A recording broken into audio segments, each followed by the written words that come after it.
What's up, Joe? What up, everybody? Welcome to another edition of Sports 360. I'm Jeff Fennell. I'm here with my man, Rob Duran. You thought you got rid of us, but we're back. What's up, Rob? How you doing? What's going on, man? That's right. We are back. Yeah. For everybody who said good riddance, we are back. We are back and better than ever. Man, it's been That's a right. long time. It's been a long time, man. It's just good to talk to you again, man. After what seems to be like, just too long, but good to be back in the saddle. Yeah, man. Feels like a whole baseball season ago, right?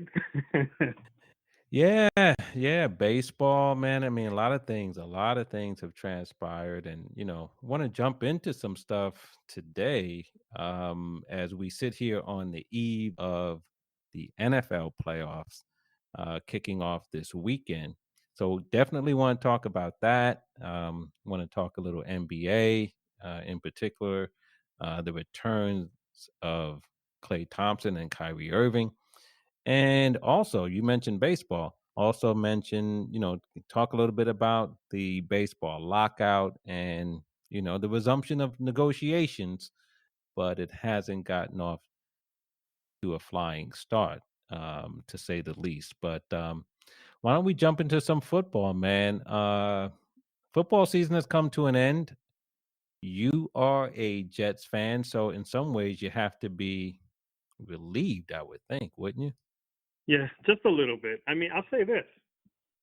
With the exception of that last game against the Bills, I think Zach Wilson improved a lot, especially against the Tampa Bay Buccaneers. He did a good job. I like the way the Jets are trending. So I'll leave it there because there's not much good to say. But, I'm looking forward to next year as a Jets fan. I think they got the right coach. They got the right quarterback. They just need to stay healthy and get some more pieces.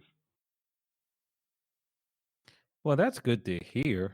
Um, the other New York team, Oof. not so much. I mean, they fired their coach, Joe Judge. And, for me, the last game of the season when they were like running quarterback sneaks deep in their territory on like 3rd and 8, 3rd and 9, and wouldn't let the quarterback throw the ball. It's kind of indicative of a team that had just given up. And for me, things like that sealed Joe Judge's fate. They needed to make a change, and every year in the NFL, there's a lot of coaching changes. Some make sense, like Joe Judge, but you know, y- there are two that didn't make sense in Miami and the Houston Texans. I Yep. don't understand, Miami firing Flores after 2 winning seasons, and especially after they came back from the 7-game losing streak this year and nearly made a push for the playoffs. And then the firing of Cully in Texas by the Texans. I don't understand that. After 1 season, what It what did they expect him to do with that mess that it he was inherited? it was insane. And going back to Flores, the Dolphins team ascended throughout the season. They got better towards the end, like you mentioned. So why are you going to get rid of a guy who brought out the best in that team when they have a young QB? And maybe it was disagreements. There's reports out there. There were disagreements between him and the front office and stuff like that. But this is a coach who best free agent coach out there, I think, right now. So he's gonna get a job. You have to believe he's gonna get a job somewhere. And then what they did in Houston, talk about you know, Cully is an assistant. He's been around the game forever. Finally gets a coaching opportunity, and then it happens to be probably the worst situated franchise going into the season with the whole Deshaun Watson issues and players wanting to leave that organization. A whole mess. You throw the guy out into the fire on his first day to answer all these questions for the organization and then fire him at the end.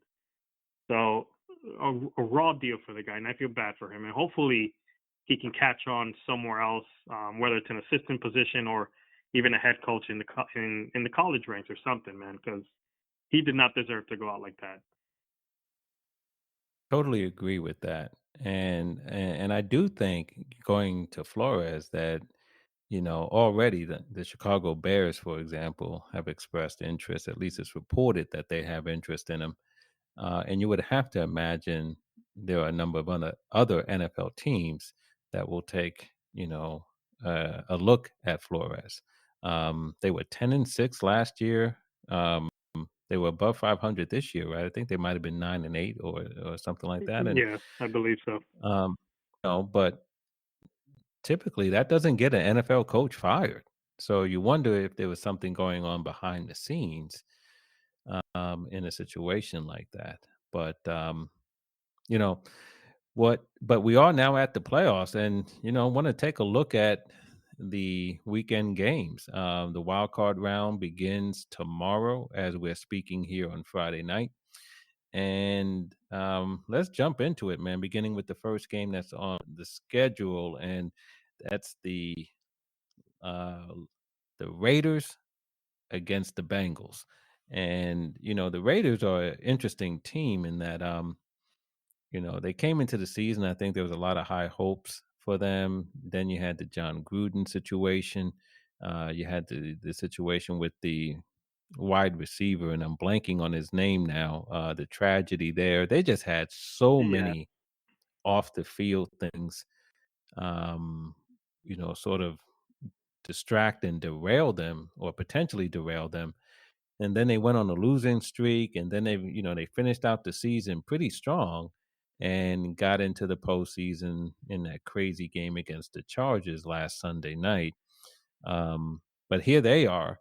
And then you have the Cincinnati Bengals, a team that has really been impressive. Joe Burrow has shown himself to be what he's touted to be coming out of college, really playing well. But they're kicking off the playoffs tomorrow in Cincinnati. I'm gonna let you go first on this one. I'll go first on the next one.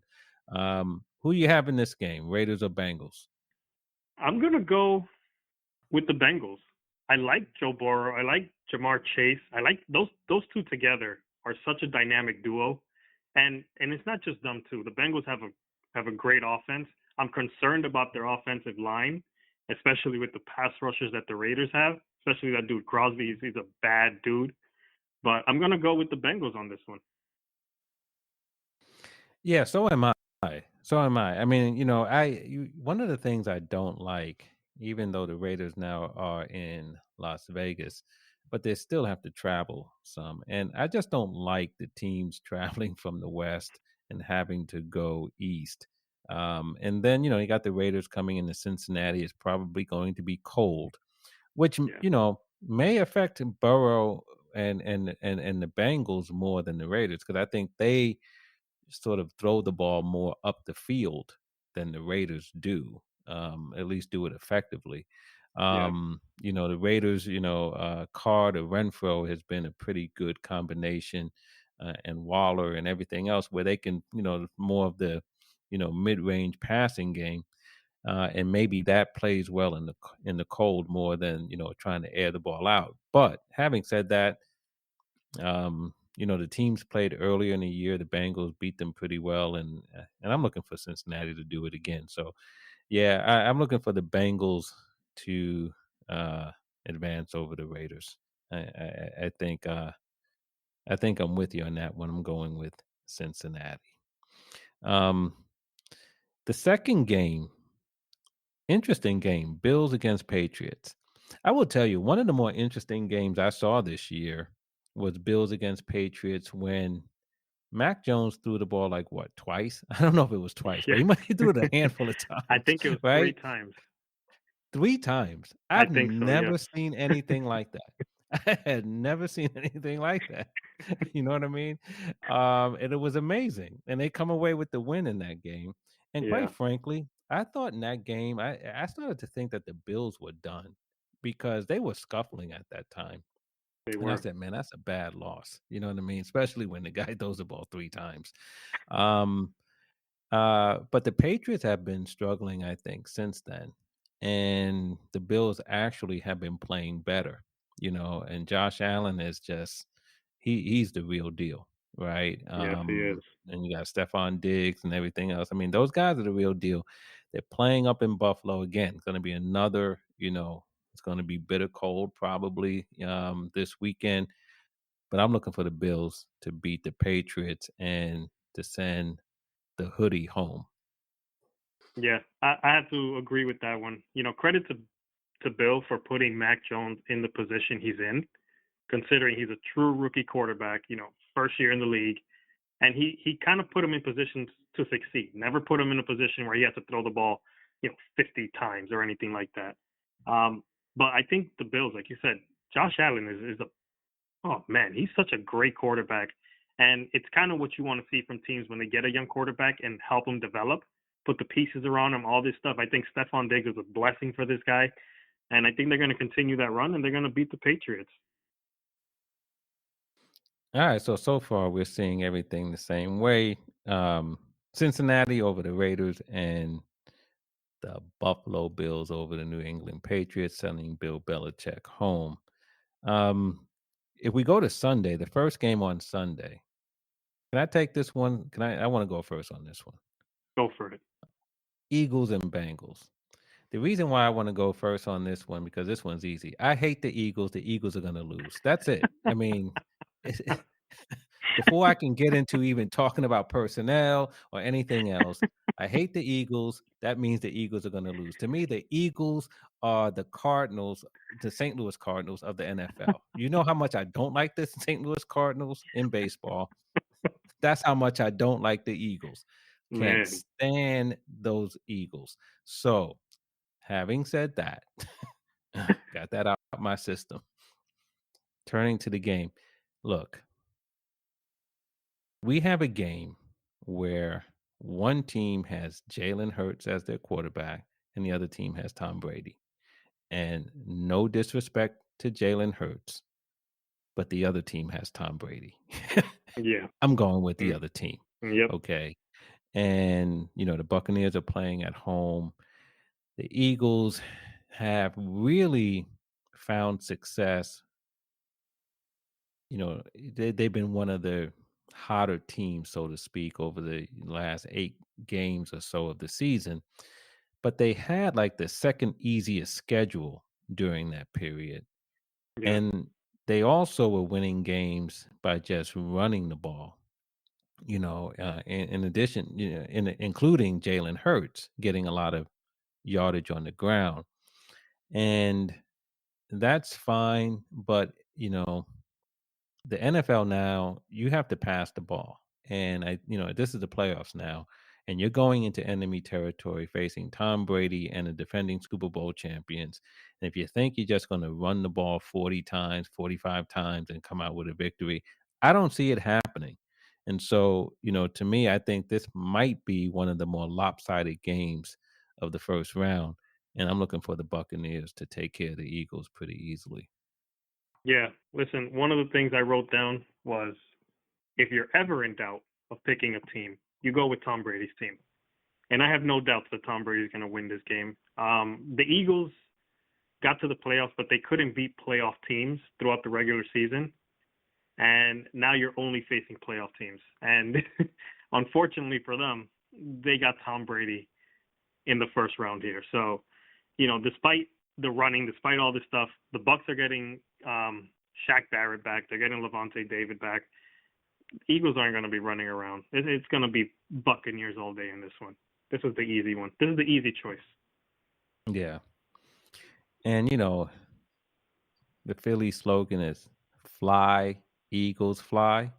Yeah, okay. Fly yourself back to Philly, okay? Because this is your last game of the season. So take that and go home with it. The next game, I'm gonna let you go first because it's the 49ers against my Dallas Cowboys. So I'll let you go first on that one. Ooh. This one is probably one of the more intriguing matchups, I think, of this round. And I know everyone's jumping on the 49ers bandwagon. Everyone's loving Jimmy G now. Debo Samuel is a stud. We're not gonna. The dude racks up yardage like crazy. Um, Dak hasn't been the same since his injury. That's no secret. Even his owner, Jerry Jones, out there saying it's a slump and this and that. But I think it's going to be a close one, a really close game. I think a one-score game. And I think Dallas is going to edge it out. But I'll tell you this. I'm not confident in that pick. Sorry to say it, because I know you're a big Cowboys fan. But if Jimmy G can be the game manager he is, no mistakes, I can see the 49ers taking it. But I'm going to go with Dallas here. Yeah, and I'm going with Dallas too because I root for them. But I will tell you this. I think the 49ers of- are the worst matchup that the Cowboys could have had, I you agree. know, because they are a physical team and, as you said, Debo can hurt you in so many ways out of the backfield and obviously as a wide receiver. Then you have Kittle at the tight end spot, you know, and so forth. And they're physical on the defensive line as well. Um, and turning to the Cowboys, no question, Dak has not been the same since coming back from the injury. Ezekiel Elliott is not the same Ezekiel Elliott of years past. And the Cowboys, for all their firepower, really haven't been clicking for quite a while now. And all of those things, you look at it and you just say, this is a tough matchup. So I'm rooting for the Cowboys to win. I'm going to pick them to win, but it would not surprise me if they lost this game. But I'm picking them to win partly because I'm a Cowboys fan. Um, but also I think there's been the media to me, it's generally sports media in particular, too quick to anoint people and then dismiss people and teams, right? And Yes. right now, San Francisco is like, all of a sudden it's like, oh, they're the team nobody wants to face. I'm like, wait a minute. They had to go to the last game of the season in order to qualify for the playoffs. So don't act like this is a juggernaut. You know what I mean? Like, I don't want to. And you sort of get that feeling like, oh, the San Francisco 49ers, are they Super Bowl favorites now? No. Why not? Because Jimmy G is still an enigma, right? You Yes. don't know which Jimmy G you're going to get. So look, I think this is probably the most intriguing game of the weekend. I think it has the potential to be the most exciting game in terms of firepower on both for both teams, and great defenders on both teams, especially on the front lines.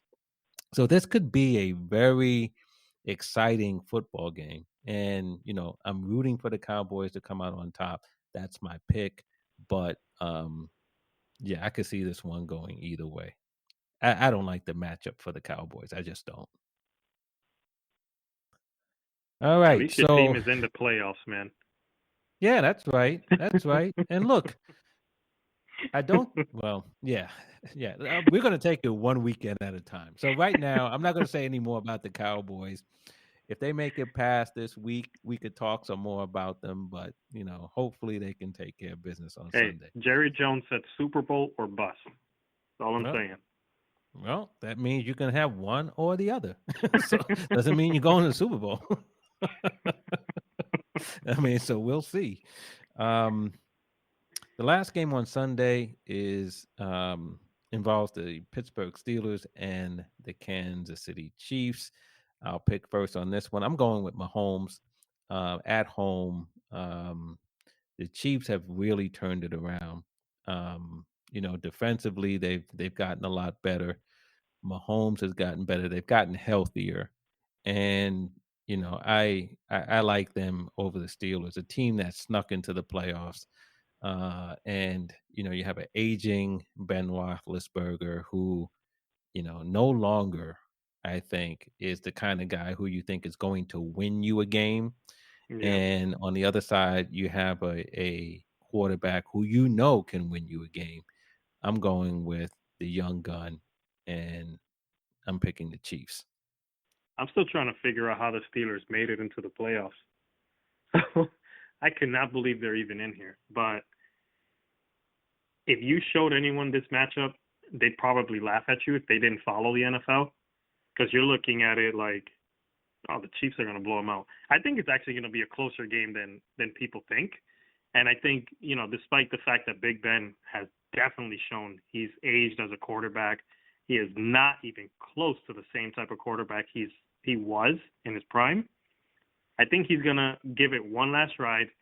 It's going to be a close game, but Mahomes has the weapons. I think Kelsey's going to have a huge game, and it's going to be the Chiefs in a close one. Not a blowout. It'll be a close game, but I'm going to go with the Chiefs here, and it'll be Big Ben's last ride. I'm getting out my pen. Chiefs 44, Steelers Oof, 13. That's the score on this game. I'm This gonna write game's that going one to be down. over by halftime. It'll be 27-3 at the half, something like that. This Oof, game, yeah. This is going to be the type of game that after, the prior, 4 games of the weekend, NFL fans are going to be tired. This will be a game that, they can go to bed at halftime because it'll be over and they can catch up on some sleep. oof. 44-13. This game is no. Jeff said Mm-mm. over at halftime. Over at halftime. 27-3 at half. 44-13 at the end. Wow. Ben All right. Roethlisberger, plenty of shots of Ben Roethlisberger on the sideline with a towel around his neck, holding it with both hands as he looks on the field. Could this be Ben Roethlisberger's last game? I don't know if it's the last game of his career, but it's the last game of this season. Go home 44-13. Honestly, Big Ben should have retired after last season, but which is Come on, I don't man. I still don't know how the Steelers are here.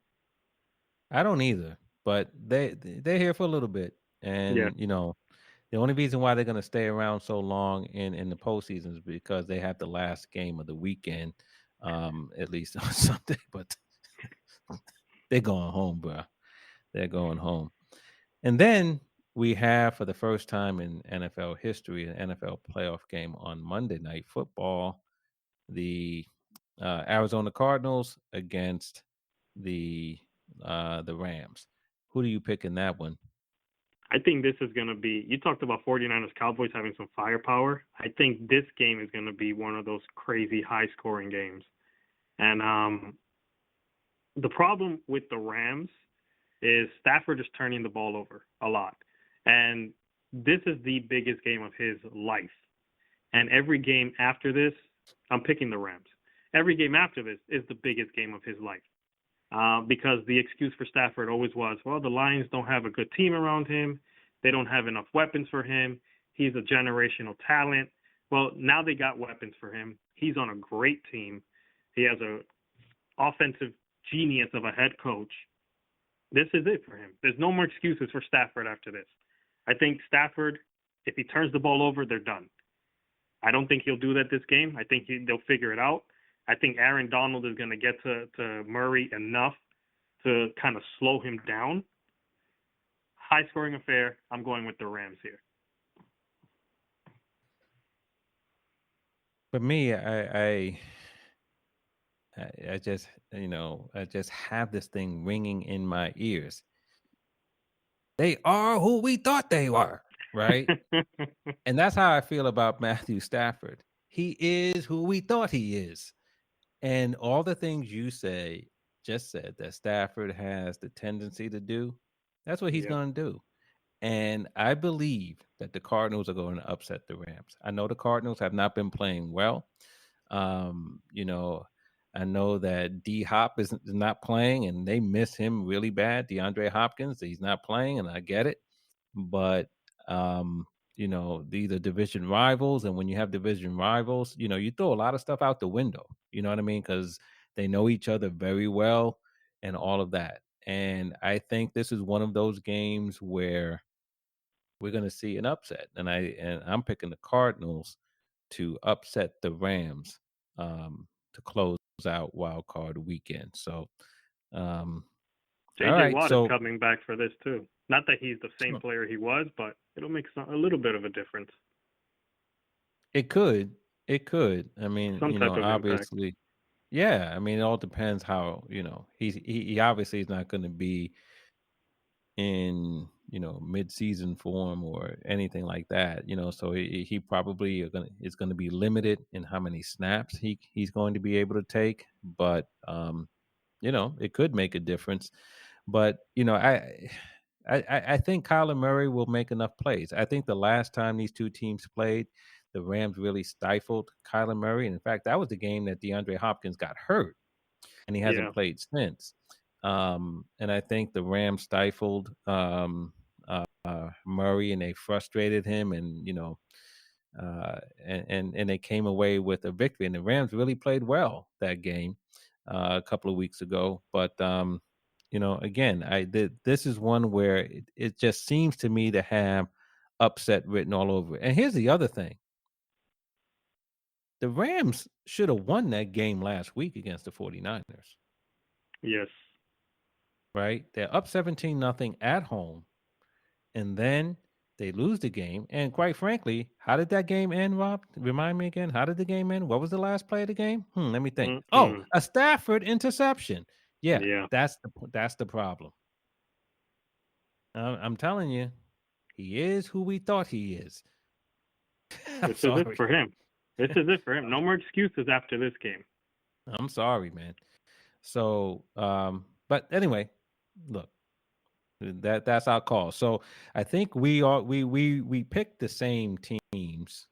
The Bengals, the Bills, Cowboys. I'm kind of like, again, that's more of a fan pick than a football pick. For me, the Buccaneers, we both have them, sending the Eagles home. The Chiefs over the Steelers. You think it's close? I think it's a blowout.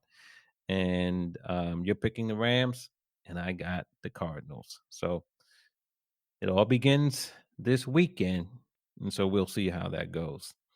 Yeah, Um, should be good.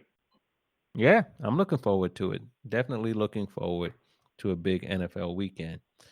Let's switch gears. Talk about the NBA for a little bit. And we had two impact players return recently. Klay Thompson to the Golden State Warriors after being out for 2 years with first a knee injury and then an Achilles injury. He's back. And then for the Brooklyn Nets, Kyrie Irving is back. Kyrie was not with the team because he is not vaccinated against the COVID virus. And the Nets, because he plays in New York, right? He could not play home games in New York because of the New York mandate there. And the Nets had originally said he's either going to be a full-time member or not, no part-time player. But then when the Nets had some COVID problems of their own, players were out, they had some injuries. All of a sudden, the Nets changed their tune and said Kyrie Irving can play on the road, but he just won't play at home. So he's back under those circumstances. But let's talk about Klay Thompson first. First, your thoughts on Klay being back, and what are your thoughts on what you've seen from him and from the Warriors so far? Well, first of all, it's about time, man.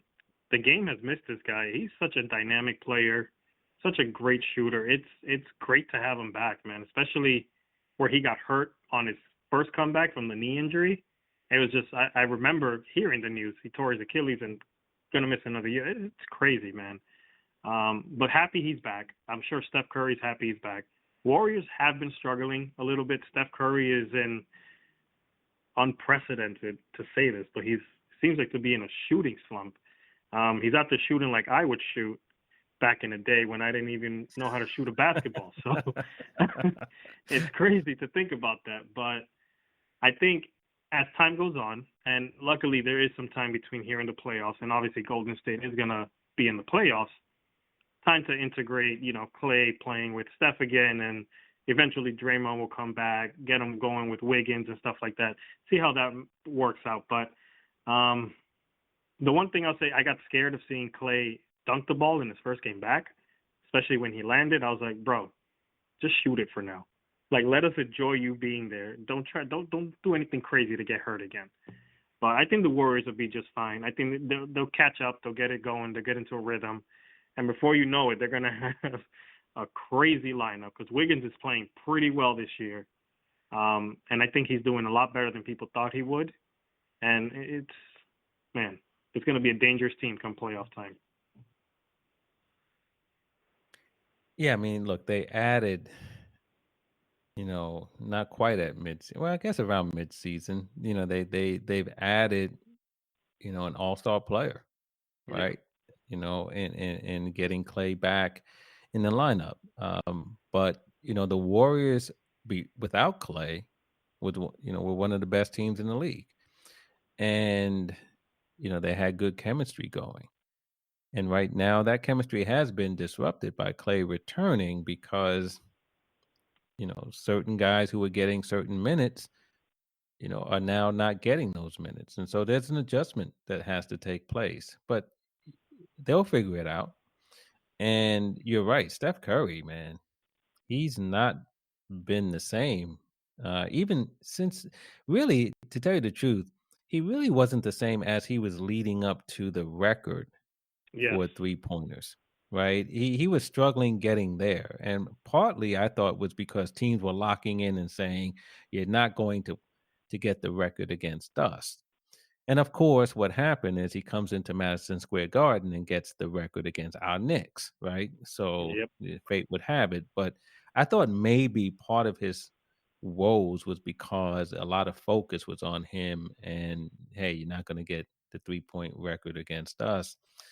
But even since then, he's had a couple of games that have been vintage Steph, but for the most part, he's been off.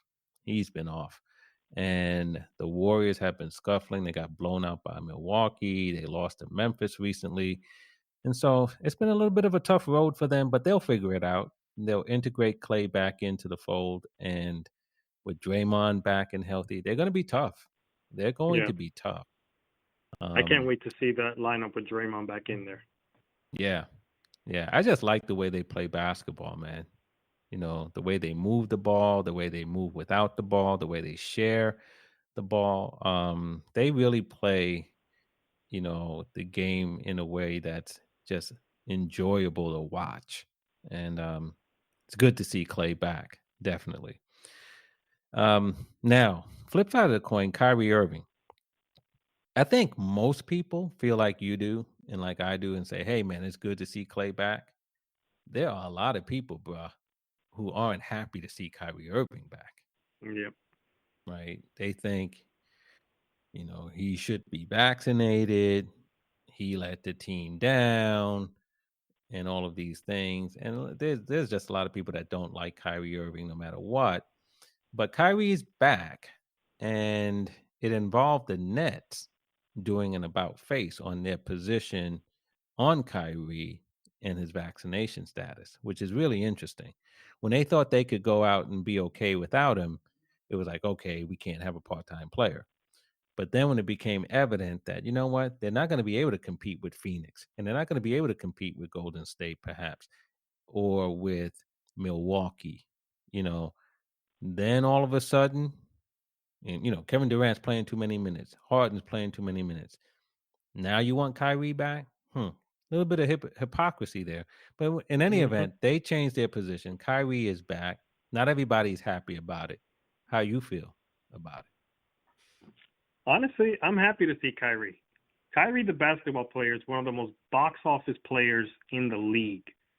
The way the dude handles the ball, the way he drives, it is one of the best I've ever seen from, the point guard position at his height, at his stature. I think it's great for the NBA to have a player like Kyrie playing, and I have no problem with it. And honestly, I think the media um, is unfair in a way for how much they've attacked Kyrie Irving from the beginning of this. And I won't say names, but I think we all know the big media personality who has Yeah, attacked don't Kyrie Irving. yeah. Yeah, don't say Stephen A. Smith's name. Don't Yeah, I don't won't do say that. that. I Don't won't do say that. that. I Don't won't say do it. Stephen A. Smith. Yeah. Don't say But he Stephen he A. called for Kyrie to retire. He called for Kyrie to give up his contract, his house, his his shoes, everything. Just give it up. And I think it's unfair the way the media has gone after this guy, because regardless of what we feel, what he feels, what anybody feels, he made his decision not to get vaccinated. And it wasn't his decision to go out there and play now. It was the Nets. So if you're going to be upset with somebody, be upset with the Nets. But Kyrie's playing, and I'm happy to see him play. The last statement you just said, I agree with all the way, right? You know what? It was the Nets that changed their position on Kyrie Irving. Whether you agree or not, or anyone agrees or not with Kyrie Irving, refusing to get the vaccine, it's his choice. And he was willing to live with the consequences. You didn't see him out there belly aching or giving interviews or anything about, hey, I'm being treated unfairly and all the rest of that. He accepted what the Nets said, which they didn't have to, obviously. They could have allowed him to play on the road, but they decided not to. They want a part time player initially, and he just took it. And then the Nets, because they realized they needed him, now did an about face. And you're right. You want to be upset with somebody, be upset with the Nets. I'm not even upset with the Nets. Quite frankly, I'm not, Rob, because here's the thing. I think the Nets realize something, Nets ownership. We want to win a championship. And we Yep. have a better chance winning a championship with a part-time Kyrie Irving than with a no-time Kyrie Irving. Now, we have to see how this plays out with this whole he's playing on the road but not at home, especially when you get to the playoffs. That could get dicey, but they'll figure that out. But I think they knew something. With no Kyrie Irving, there was no championship. With Kyrie Irving, even as a part-timer, there's the possibility of them winning the championship. And they made that decision as a franchise. And they said, you know what? Forget all this noise. We want to win. We want to make some money. And we're bringing him back. Okay. I have no problem with that. Yeah. Right. Yeah. And I I'm, mean, that's what it's all about. It's about championships at the end of the day. And they're making their decision because they want to win a championship. yeah. And now that he's back, we'll see what happens. Now, an interesting story came out this week, though, as far as the New York law that is keeping Kyrie from playing games at home. And that is that he actually could play. At least this is what some of the published reports are saying, because the law actually just institutes fines for anyone that doesn't abide by the mandate. And the fines top out at $5,000 after the third offense. And so if you get 4, 5, 6, 7, it's just another $5,000 on top on and so on. And so the reports have come out and said, well, he could play in New York if the Nets were willing to have him play and pay the fines, whether Kyrie pays the fines or the Nets pay the fines, right? But he actually could play. So this becomes interesting now, because the Nets could almost do a total about face and say, not only is Kyrie going to play on the road, but he's going to play at home too. And, we'll pay the fines. From my, here's what I say: the optics of that are bad, Yeah. right? In the midst of COVID, right, it will become so apparent that the only thing the Nets care about is winning and making money and right and enhancing their brand and all. That's what they would be saying, right? Yeah.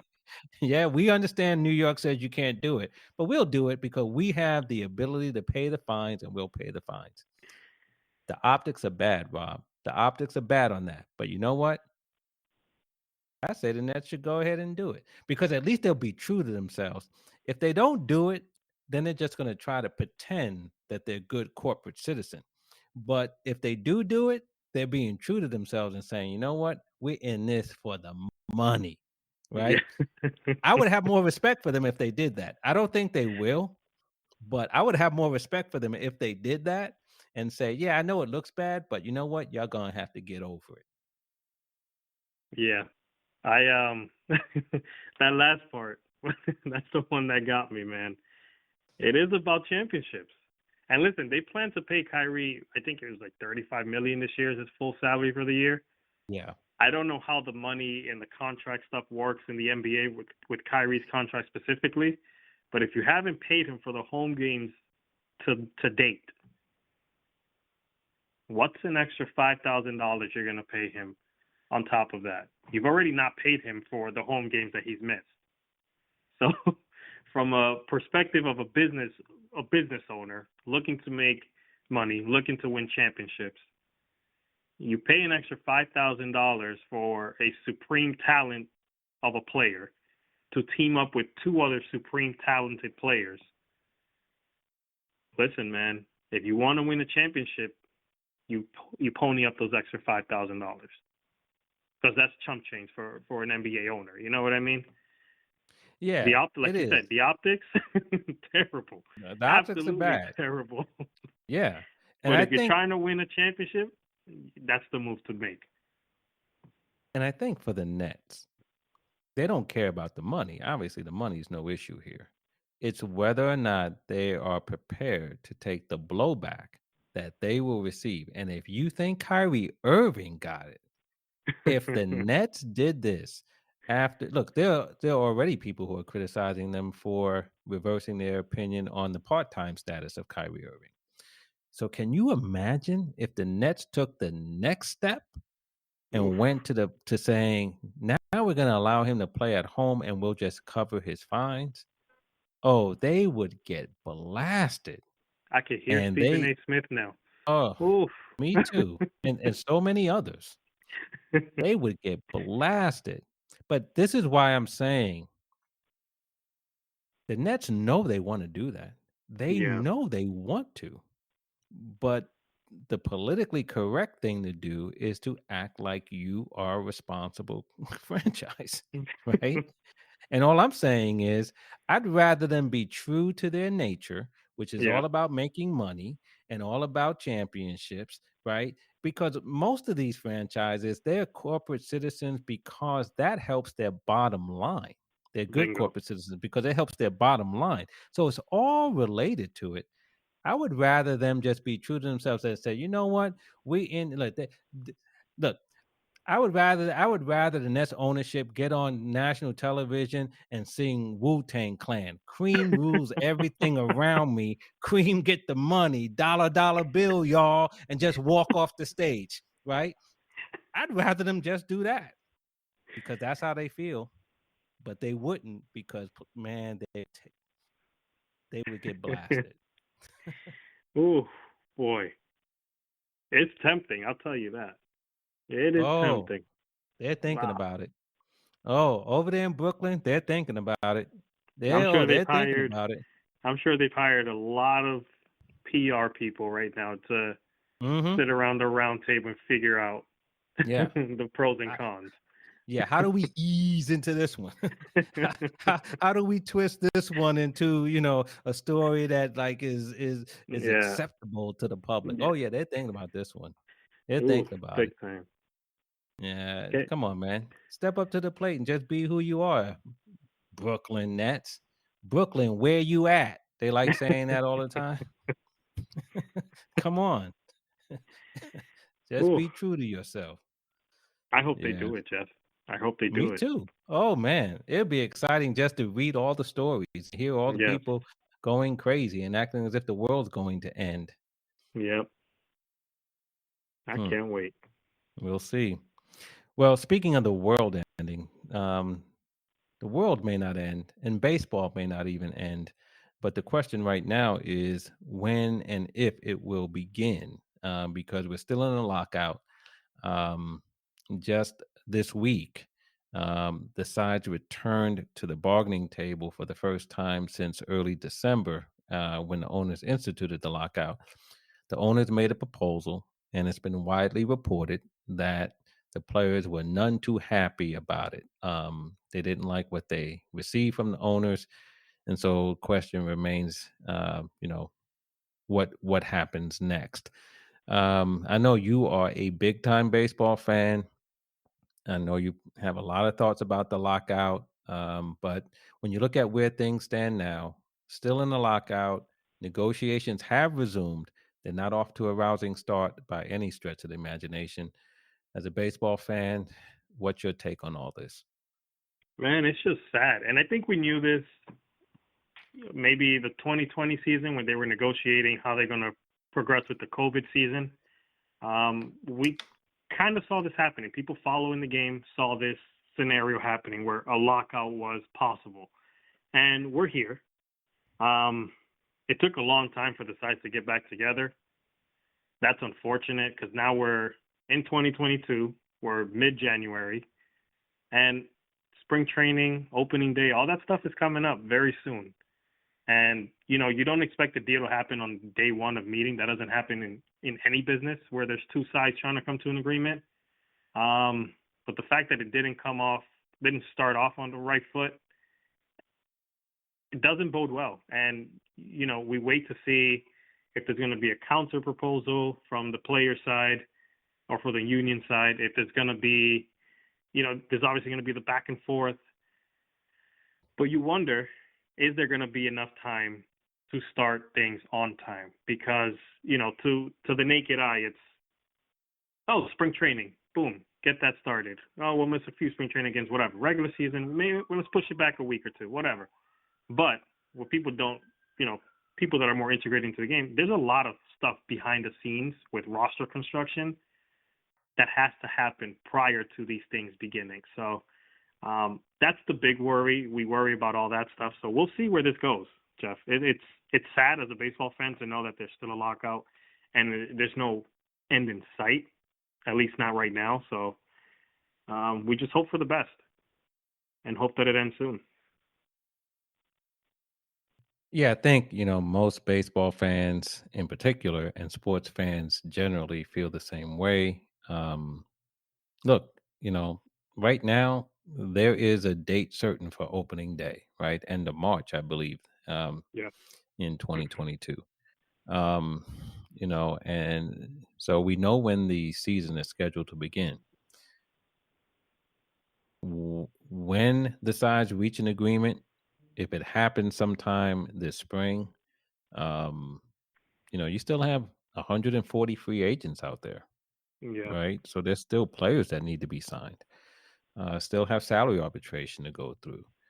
Um, Players who live in other countries still have to find a way back here, um, and get a visa, and that's not as easy as it is normally, right?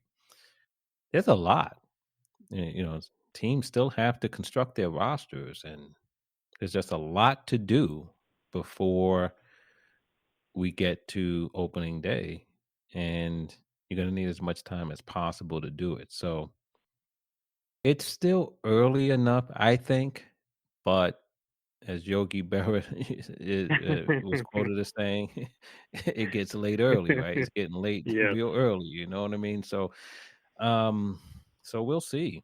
We'll see. But at yeah, least you know, um, the sides did return to the bargaining table this week, and even though it's not off to the best start, hopefully things will improve and we'll see an end to the lockout soon. So we'll keep an eye on that for sure. yeah. And I'll say Um, this real quick. yeah. There's a big notion out there, especially with social media, where it's this billionaires versus millionaires. I think that Hmm. that narrative needs to end, man, because there's a Yeah. lot of major league players out there who don't sniff millions, and a lot of these negotiations and stuff like that are happening for those guys who don't make the millions, and trying to improve their lifestyle. Whether it's even if it's like the minor leaguers who, they're trying to get housing for them and stuff like that. So I think when we have this narrative in the lockout, it's not just billionaires versus millionaires. So I think that narrative needs to quiet down a lot and just go. Yeah. Yeah. I mean, because most of the players, as you say, aren't, most of the players are the younger. Yeah, They're the players who are, have 1 to 3 years of experience. And so, you know, look, they're making good money by everyday standards, but by professional athlete standards, they're at the lower end of the totem pole.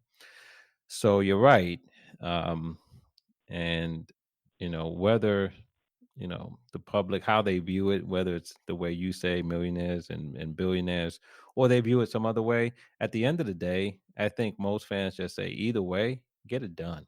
Yeah, Right? Get it done. And look, I think even look, the parties want to get it done. The union and the players want to get a deal. MLB and the clubs, I believe, want to get a deal, right? I think everybody wants baseball to return, but they have to figure it out. They have to figure it out, they and do. it's a we're in the midst of a lockout, and got to figure it out, Figure it and out. we'll see how long it takes, but Yeah, we we'll need keep our Carlos. eye on this one. Yeah, we need Carlos Correa and pinstripes already. Yeah, I know you probably want Carlos Correa in pinstripes, you probably want Matt Olson in pinstripes, I you do. I want wouldn't mind. I wouldn't mind. yeah, yeah. That'd be okay. That'd be an okay off season. Well, we'll see because he's one of the bigger names that are out there. You got Yeah. Freddie Freeman that still needs to sign, but here's the other thing, and that's great. Those guys are gonna be taken care of. There's a whole lot of to your Yeah. point, a whole lot of lesser guys who don't have jobs, but, they they wanna know who they're playing for as well, so and that's the Exactly. point. There's a lot to do here. Um, and like I said, we'll keep our eye on it as it progresses. So, all right, brother, that's it for this one, man. It is so good to be back in the saddle. Yes.